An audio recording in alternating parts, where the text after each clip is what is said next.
ਸਤਿਗੁਰੂ ਜੀ ਦੀ ਕਿਰਪਾ ਦੁਆਰਾ ਲਿਖਤ ਤੇ ਨਾਟਕ ਦਾਜ ਦੀ ਬਲੀ ਅਬਲਾ ਤੀਜੀ ਕਿਸ਼ਤ।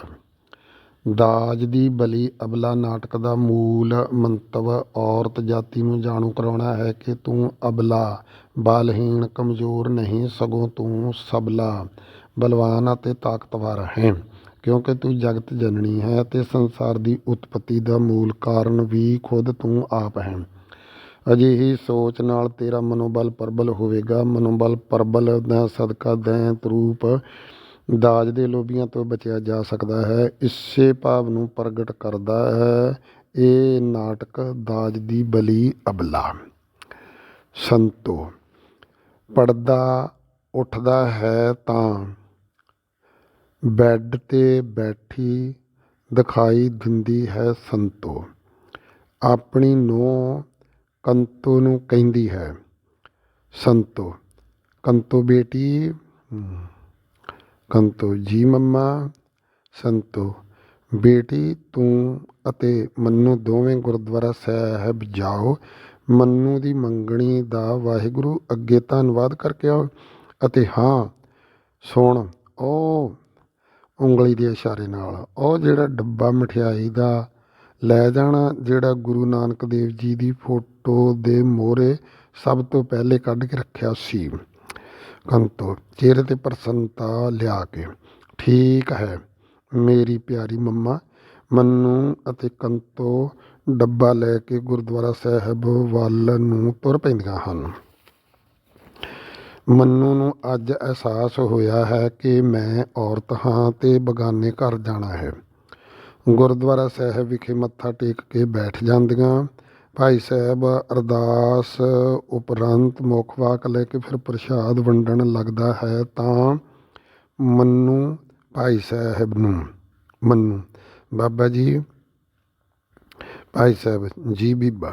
ਮੰਨੂ, ਬਾਬਾ ਜੀ, ਔਰਤ ਦੀ ਸੰਸਾਰ ਨੂੰ ਕੋਈ ਦੇਣ ਹੈ ਜਾਂ ਇਸ ਦੀ ਆਪਣੀ ਕੋਈ ਹੋਂਦ ਹੈ ਕਿ ਨਹੀਂ? ਭਾਈ ਸਾਹਿਬ, ਔਰਤ ਹੀ ਤਾਂ ਸੰਸਾਰ ਦੀ ਮੂਲ ਰਚਨਾ ਦਾ ਕਾਰਨ ਹੈ। ਔਰਤ ਤੋਂ ਬਿਨਾਂ ਸੰਸਾਰ ਦੀ ਉਤਪਤੀ ਹੋ ਹੀ ਨਹੀਂ ਸਕਦੀ। ਬੀਬਾ, ਇਹ ਤੈਨੂੰ ਕਿਸ ਨੇ ਭਰਮ ਪਾ ਦਿੱਤਾ ਕਿ ਔਰਤ ਦੀ ਸੰਸਾਰ ਨੂੰ ਕੋਈ ਦੇਣ ਨਹੀਂ ਜਾਂ ਔਰਤ ਦੀ ਆਪਣੀ ਕੋਈ ਹੋਂਦ ਨਹੀਂ? ਮੰਨੂ, ਬਾਬਾ ਜੀ, ਇਹ ਗੱਲ ਸੱਚ ਹੈ ਤਾਂ ਕਿ ਇਸ ਦੀ ਆਪਣੀ ਹੋਂਦ ਅਤੇ ਸੰਸਾਰਕ ਰਚਨਾ ਦਾ ਮੂਲ ਕਾਰਨ ਔਰਤ ਹੀ ਹੈ, ਤਾਂ ਫਿਰ ਇਸ ਨੂੰ ਅਬਲਾ, ਬਲਹੀਣ ਕਿਉਂ ਕਿਹਾ ਜਾਂਦਾ ਹੈ? ਔਰਤ ਜਾਤੀ ਨੂੰ ਫਿਟਕਾਰਿਆ, ਦੁਰਕਾਰਿਆ, ਲਤਾੜਿਆ ਕਿਉਂ ਜਾਂਦਾ ਹੈ? ਇੱਥੇ ਹੀ ਬਸ ਨਹੀਂ, ਇੱਥੋਂ ਤੱਕ ਕਿ ਔਰਤ ਜਾਤੀ ਨੂੰ ਤਾਂ ਜੰਮਣ ਵੀ ਨਹੀਂ ਦਿੱਤਾ ਜਾਂਦਾ, ਕੁੱਖ ਵਿੱਚ ਹੀ ਭਰੂਣ ਹੱਤਿਆ, ਕਤਲ ਕਰ ਦਿੱਤਾ ਜਾਂਦਾ ਹੈ। ਭਾਈ ਸਾਹਿਬ, ਜੀ ਬੀਬਾ, ਹਉਮੈ ਦੇ ਪ੍ਰੇਰੇ ਹੋਏ ਲੋਕ ਐਸਾ ਕਰਦੇ ਹਨ। ਸੰਤਾਂ ਮਹਾਂਪੁਰਸ਼ਾਂ ਨੇ ਤਾਂ ਔਰਤ ਜਾਤੀ ਦਾ ਪੂਰਾ ਸਤਿਕਾਰ ਕੀਤਾ ਹੈ। ਅਬਲਾ ਨਹੀਂ ਸਗੋਂ ਬਲਵਾਨ ਔਰਤ ਧਰਤੀ ਜਿਹੀ ਮਹੱਤਤਾ ਰੱਖਣ ਵਾਲੀ ਆਖਿਆ ਹੈ। ਸ੍ਰੀ ਗੁਰੂ ਨਾਨਕ ਦੇਵ ਜੀ ਕਹਿੰਦੇ ਹਨ, ਔਰਤ ਨਾਲ ਹੀ ਮੰਗਣੀ ਹੁੰਦੀ ਹੈ, ਔਰਤ ਨਾਲ ਹੀ ਸ਼ਾਦੀ ਕੀਤੀ ਜਾਂਦੀ ਹੈ, ਔਰਤ ਹੀ ਜਨਮਦਾਤੀ ਹੈ। ਜਦ ਔਰਤ ਮਰ ਜਾਂਦੀ ਹੈ ਤਾਂ ਘਰ ਦਾ ਕੰਮ ਧੰਦਾ ਠੱਪ ਹੋ ਜਾਂਦਾ ਹੈ, ਤਾਂ ਫਿਰ ਘਰ ਚਲਾਉਣ ਲਈ ਹੋਰ ਔਰਤ ਦੀ ਭਾਲ ਕੀਤੀ ਜਾਂਦੀ ਹੈ। ਔਰਤ ਹੀ ਘਰ ਦਾ ਬੰਨ੍ਹਣ ਹੈ। ਔਰਤ ਬਿਨਾਂ ਮਰਦ ਅਤੇ ਸਮਾਜ ਅਧੂਰਾ ਹੈ। ਔਰਤ ਰਾਜੇ ਮਹਾਰਾਜਿਆਂ ਨੂੰ ਜਨਮ ਦਿੰਦੀ ਹੈ। ਸ੍ਰੀ ਗੁਰੂ ਨਾਨਕ ਦੇਵ ਜੀ ਤਾਂ ਆਪਣੀ ਬਾਣੀ ਵਿੱਚ ਕਹਿੰਦੇ ਨੇ, ਸੋ ਕਿਉਂ ਮੰਦਾ ਆਖੀਏ ਜਿਤ ਜੰਮੇ ਰਾਜਾਨ। ਬੀਬਾ, ਦਸਮ ਪਿਤਾ ਸਾਹਿਬ ਸ੍ਰੀ ਗੁਰੂ ਗੋਬਿੰਦ ਸਿੰਘ ਜੀ ਨੇ ਰਹਿਤਨਾਮੇ ਵਿੱਚ ਮਨੁੱਖ ਮਾਤਰ ਨੂੰ ਉਪਦੇਸ਼ ਦਿੱਤਾ ਸੀ ਕਿ ਕੁੜੀ ਮਾਰਨ ਵਾਲਿਆਂ ਨਾਲ ਸੰਗ ਨਹੀਂ ਕਰਨਾ। ਹੁਣ ਤਾਂ ਬੀਬਾ ਸਿੱਖ ਵੀ ਹਉਮੈ ਦੇ ਪ੍ਰੇਰੇ ਹੋਏ ਸਤਿਗੁਰਾਂ ਦੇ ਦੱਸੇ ਹੋਏ ਰਸਤੇ ਤੋਂ ਭਟਕ ਰਹੇ ਹਨ। ਮੰਨੂ, ਬਾਬਾ ਜੀ, ਸੰਸਾਰ ਕੋਝੀ ਚਾਲ ਚੱਲ ਰਿਹਾ ਹੈ। ਭਾਈ ਸਾਹਿਬ, ਬੀਬਾ ਹੁਣ ਤਾਂ ਵਾਹਿਗੁਰੂ ਹੀ ਸੰਸਾਰ ਦਾ ਰੱਖਕ ਹੈ। ਗੁਰੂ ਜੀ ਦਾ ਵਾਕ ਹੈ, ਸ਼ਰਮ ਧਰਮ ਦੋਏ ਛਪ ਖਲੋਏ, ਕੂੜ ਫਿਰੇ ਪ੍ਰਧਾਨ ਵੇ ਲਾਲੋ।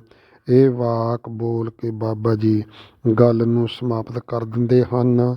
ਮੰਨੂ ਅਤੇ ਕੰਤੋ ਦੋਵੇਂ ਘਰ ਨੂੰ ਤੁਰ ਪੈਂਦੀਆਂ ਹਨ ਅਤੇ ਪਰਦਾ ਡਿੱਗਦਾ ਹੈ। ਉਪਰੰਤ ਪਰਦਾ ਉੱਠਦਾ ਹੈ। ਮੰਨੂ ਦੇ ਘਰ ਦਾ ਗੇਟ ਦਿਖਾਈ ਦਿੰਦਾ ਹੈ। ਗੇਟ ਵਿੱਚ ਦੀ ਕੁੜੀਆਂ ਸੀਲੋ ਅਤੇ ਚੰਨੀ ਲੰਘਦੀਆਂ ਹਨ। ਸਾਹਮਣੇ ਕੰਤੋ ਬੈਠੀ ਹੈ। ਕੁੜੀਆਂ ਖੁਸ਼ਨੁਮਾ ਚਿਹਰੇ ਵਿੱਚ ਕੁੜੀਆਂ ਸੰਤੋ ਨੂੰ, ਤਾਈ ਵਧਾਈਆਂ ਤੈਨੂੰ, ਮੰਨੂ ਦੀ ਮੰਗਣੀ ਕਰ ਦਿੱਤੀ, ਸਾਨੂੰ ਨਹੀਂ ਸੱਦਿਆ। ਕਿੱਥੇ ਆ ਮੰਨੂ, ਪੁੱਛੀਏ ਜਰਾ ਉਸ ਨੂੰ ਕਿ ਇਕੱਲੀ ਨੇ ਮੰਗਣੀ ਕਰਾ ਲਈ, ਸਾਨੂੰ ਨਹੀਂ ਬੁਲਾਇਆ। ਸੰਤੋ, ਬੀਬਾ ਸਭਾ ਵਧਾਈਆਂ, ਉਹਨਾਂ ਸਾਨੂੰ ਮੌਕਾ ਹੀ ਨਹੀਂ ਦਿੱਤਾ, ਕਿਸੇ ਨੂੰ ਵੀ ਨਹੀਂ ਸੱਦ ਹੋਇਆ। ਮੰਨੂ ਹੋਰੀ ਅੰਦਰ ਹੈ, ਅੰਦਰ ਲੰਘ ਜਾਓ। ਆਵਾਜ਼ ਸੁਣ ਕੇ ਨਨਾਣ ਭਰਜਾਈ ਲੰਮੀਆਂ ਪਈਆਂ ਉੱਠ ਕੇ ਬੈਠ ਗਈਆਂ। ਤਦ ਤਾਈਂ ਕੁੜੀਆਂ ਅੰਦਰ ਵੜ ਗਈਆਂ। ਅਜੇ ਕੋਈ ਗੱਲਬਾਤ ਨਹੀਂ ਹੋਈ। ਹੋਰ ਕੁੜੀਆਂ ਦੀ ਬਾਹਰੋਂ ਆਵਾਜ਼ ਆਈ ਜੋ ਰਾਣੋ ਤੇ ਭੋਲੀ ਸੀ। ਵਿਹੜੇ 'ਚ ਆਣ ਕੇ ਪ੍ਰਸੰਨ ਚਿੱਤ ਅਤੇ ਰੋਸ਼ਮਈ ਲਹਿਜੇ ਵਿੱਚ ਬੋਲੀਆਂ। ਰਾਣੋ ਥਥਲਾ ਕੇ,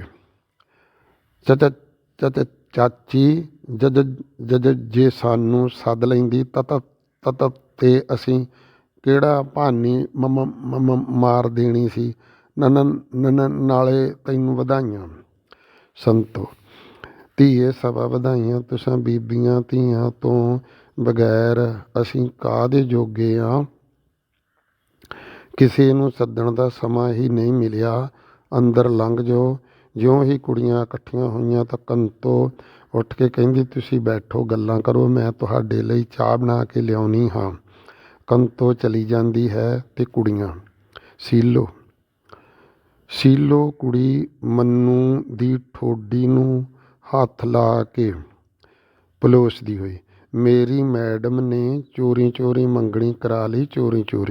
ਚੰਨੀ ਮੰਨੂ ਨੂੰ ਨਿਹਾਰਦੀ ਹੋਈ, ਨਹੀਂ ਸੀਲੀ, ਇਹਨੇ ਸਾਨੂੰ ਤਦ ਨਹੀਂ ਸੱਦਿਆ ਬਈ ਹੋਣ ਵਾਲੇ ਜੀਜੇ ਨੂੰ ਦੇਖ ਨਾ ਲੈਣ। ਰਾਣੋ ਛੋਟਾ ਜਿਹਾ ਮੰਨੂ ਨੂੰ ਧੱਬਾ ਲਾਉਂਦੀ ਹੋਈ, ਜੇ ਮੈਂ ਹੁੰਦੀ ਤਾਂ ਮੈਂ ਆਪ ਜੀਜਾ ਪਸੰਦ ਕਰਕੇ ਦਦ ਦੇਣਾ ਸੀ ਮੰਨੂ ਮੈਡਮ ਨੂੰ। ਭੋਲੀ ਮੰਨੂ ਦੀ ਠੋਡੀ ਨੂੰ ਪਲੋਸਦੀ ਹੋਈ, ਹੁਣ ਕਦੋਂ ਉਡਾਨ ਭਰ ਰਹੀ ਹੈ ਮੇਰੀ 14ਵੀਂ ਦੀ ਚੰਨ ਮੰਨੂ ਸਹਿਣਸ਼ੀਲਤਾ ਦੀ ਪੱਕੀ, ਕਿਸੇ ਨੂੰ ਕੋਈ ਉੱਤਰ ਨਾ ਦੇ ਸਕੀ। ਕਦੇ ਸ਼ਰਮੀਲਾ ਤੇ ਕਦੇ ਪ੍ਰਸੰਨਤਾ ਵਾਲਾ ਹਾਸਾ ਹੱਸਦੀ ਰਹੀ ਮੱਠਾ। ਤਦ ਤਾਈਂ ਇੱਕ ਹੋਰ ਕੁੜੀ ਸੀਮਾ ਬਾਹਰੋਂ ਆਈ। ਕੰਤੋ ਚਾਹ ਦੇ ਆਰ ਵਿੱਚ ਲੱਗੀ ਨਜ਼ਰ ਪਈ। ਸੀਮਾ ਹਫੇ ਅਤੇ ਪ੍ਰਸੰਨਤਾ ਭਰੇ ਲਹਿਜੇ ਵਿੱਚ ਕੰਤੋ ਨੂੰ, ਸੀਮਾ ਭਾਬੀ ਸਤਿ ਸ੍ਰੀ ਅਕਾਲ। ਕੰਤੋ ਸਤਿ ਸ੍ਰੀ ਅਕਾਲ ਸੀਮਾ, ਤੂੰ ਕਦੋਂ ਆਈ। ਸੀਮਾ ਮੈਨੂੰ ਮੰਨੂ ਦੀ ਮੰਗਣੀ ਦਾ ਪਤਾ ਲੱਗਾ, ਮੈਂ ਨੱਠੀ ਆਈ। ਜਾਣੀ ਪਛਾਣੀ ਆਵਾਜ਼ ਸੁਣ ਕੇ ਸਾਰੀਆਂ ਕੁੜੀਆਂ ਨੇ ਉੱਧਰ ਨੂੰ ਝਾਕਿਆ ਅਤੇ ਪ੍ਰਸੰਨਤਾ ਵਿੱਚ ਉੱਠ ਕੇ ਸਾਰੀਆਂ ਬਾਹਰ ਆਈਆਂ। ਸੀਮਾ ਨੂੰ ਗਲਵੱਕੜੀ ਪਾ ਕੇ ਮਿਲਣ ਲੱਗੀਆਂ। ਸੀਲੀ ਖੁਸ਼ਨੁਮਾ ਚਿਹਰੇ 'ਚ, ਨੀ ਸੀਮਾ ਤੂੰ ਕਿੱਥੇ ਚਲੀ ਗਈ ਸੀ। ਚੰਨੀ ਵਿਅੰਗਤਾ ਵਿੱਚ ਨਕਲ ਕਰਦੀ ਹੈ, ਅਸੀਂ ਰੋਜ਼ ਤੈਨੂੰ ਯਾਦ ਕਰਦੀਆਂ ਸੀ। ਭੋਲੀ, ਨੀ ਸੀਮਾ ਤੂੰ ਕਦੋਂ ਆਈ। ਇੰਜ ਵਾਰਤਾ ਪਿੱਛੋਂ ਅੰਦਰ ਵੱਲ ਨੂੰ ਤੁਰ ਪਈਆਂ ਕੁੜੀਆਂ। ਸੀਮਾ ਸੰਤੋ ਕੋਲ ਜਾ ਕੇ ਝੁਕੀ ਤਾਂ ਸੰਤੋ ਨੇ ਸਿਰ ਪਲੋਸ ਕੇ ਕਿਹਾ, ਸੰਤੋ ਤੇਰੇ ਮਾਮੇ ਠੀਕ ਠਾਕ ਆ। ਸੀਮਾ, ਚਾਚੀ ਜੀ ਠੀਕ ਆ। ਮੰਨੂ ਸੀਮਾ ਨੂੰ, ਇੰਨਾ ਚਿਰ ਲਾਇਆ, ਸਾਨੂੰ ਭੁੱਲ ਹੀ ਗਈ ਮਾਮਿਆਂ ਦੇ ਜਾ ਕੇ। ਤਦ ਤੱਕ ਕੰਤੋ ਚਾਹ ਲੈ ਆਈ, ਸਾਰੀਆਂ ਬੈਠ ਗਈਆਂ। ਸੀਮਾ, ਸਾਰਿਆਂ ਨੂੰ ਸੰਬੋਧਨ। ਮੇਰੇ ਮਾਮੇ ਦੇ ਮੁੰਡੇ ਦਾ ਵਿਆਹ ਸੀ।